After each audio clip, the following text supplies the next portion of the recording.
Bonjour les amis, c'est encore une occasion ce matin de faire ce petit partage avec vous et la réflexion du jour en fait va tourner autour de cette question. Là, pour moi, là où je suis, la foi c'est pas pour moi. Croire c'est pour des personnes qui n'ont pas trop d'espoir ou qui n'ont rien à faire, ou pour les pauvres, comme on dit, c'est juste pour endormir les gens et tout. Et donc, moi, faites ce que vous voulez, mais moi, je ne crois pas. Mais la question, en fait, effectivement intéressante, croire ou avoir la foi. Mais ce qui va revenir ici, qui est très important à revoir ou sur lequel il faut réfléchir, c'est cette parole-là que nous lisons dans la parole et qui nous dit que tous ont péché et sont privés de la gloire de Dieu. Tous, sans exception.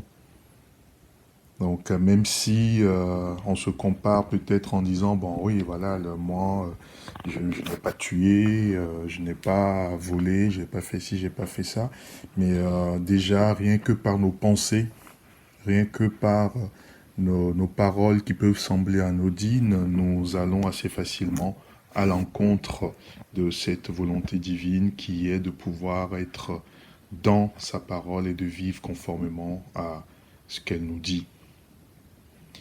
Et dans cette situation-là, il y a certains qui donneront comme argument, oui, la Bible même dit que voilà, heureux les pauvres, donc ça veut dire que c'est pour la parole de Dieu, elle est pour les pauvres.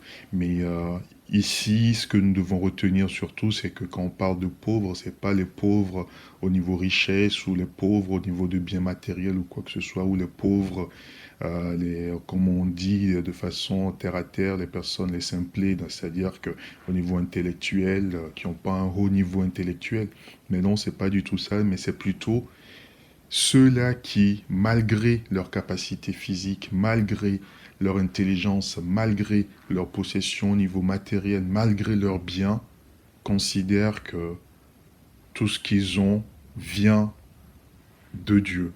C'est-à-dire qu'ils reconnaissent leur humilité. Ils reconnaissent que tout ce qu'ils ont, comme on dit, d'une seconde à l'autre, ça peut partir. Si on prend par exemple le cas des personnes qui se targuaient d'avoir de grosses propriétés et tout, et puis lors d'une catastrophe naturelle, en quelques secondes, tout est ravagé, ils se retrouvent sans toit, alors qu'avant ils avaient à la limite un château.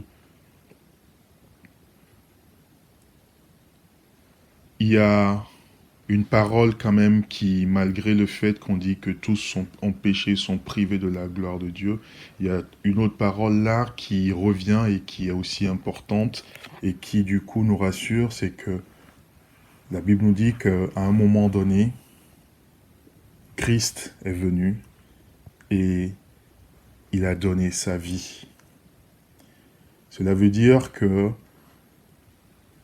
alors que nous avons commis des actes, alors que nous avons eu des pensées, alors que nous avons fait des choses qui devaient nous amener à la mort spirituelle, c'est-à-dire à la séparation d'avec Dieu, à la souffrance éternelle, Christ est venu et il nous a réconciliés avec Dieu. Il nous donne cette capacité de pouvoir décider, donc de renouer ce lien d'origine qui est donc cette intimité avec Dieu qui avait eu par le passé et qui du coup est rompue par ce péché-là, puisque le péché a amené donc la colère de Dieu sur nous et nous étions destinés donc à l'enfer, nous destinés à une souffrance éternelle. C'est pour ça que le premier passage que je lisais disait que sont privés de la gloire de Dieu, parce que tous ont péché.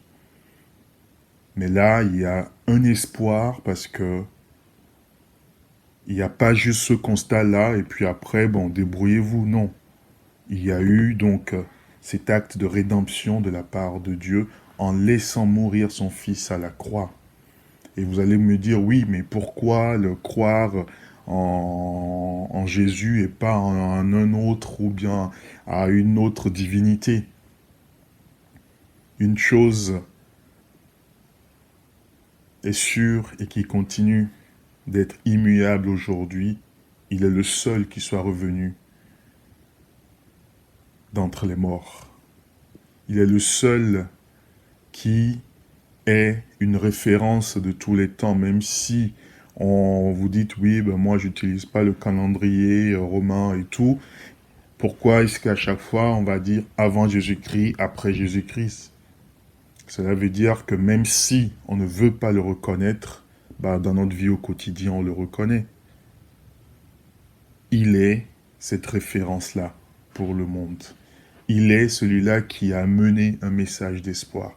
Il est celui-là qui aujourd'hui te dit que la foi est pour toi.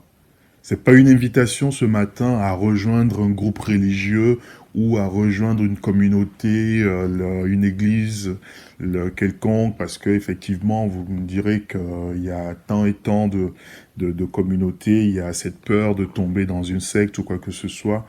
Mais ce que je t'invite là tout à l'heure, tout de suite à faire, c'est de pouvoir rentrer dans le secret de ton cœur, comme on dit, te mettre à l'écart et de pouvoir dire, ben, Seigneur Jésus, révèle-toi à moi.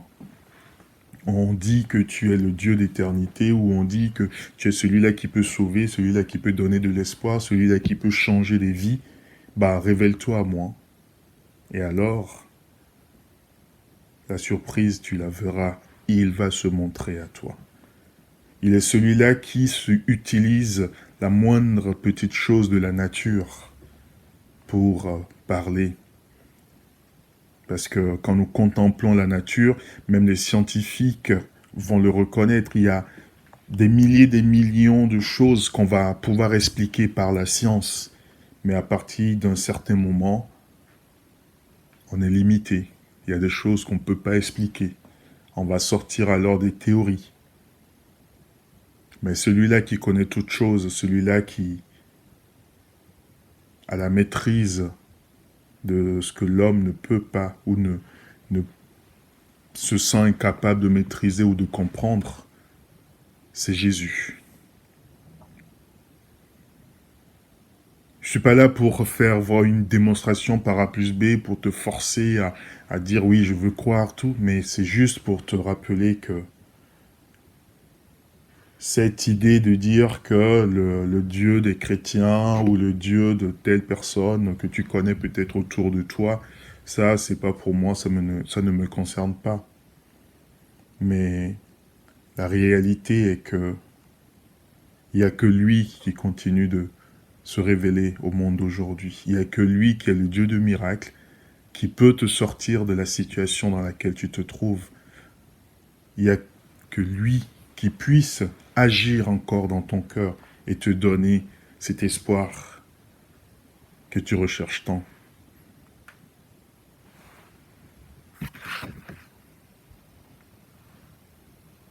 Christ, au temps convenu, a donné sa vie. Sa vie pour toi, sa vie pour que tu aies la délivrance, sa vie pour que tu aies la liberté. Alors reconnais-le en ce jour que c'est lui vraiment cette touche d'espoir dont tu as besoin ce matin. Sois béni et à très bientôt.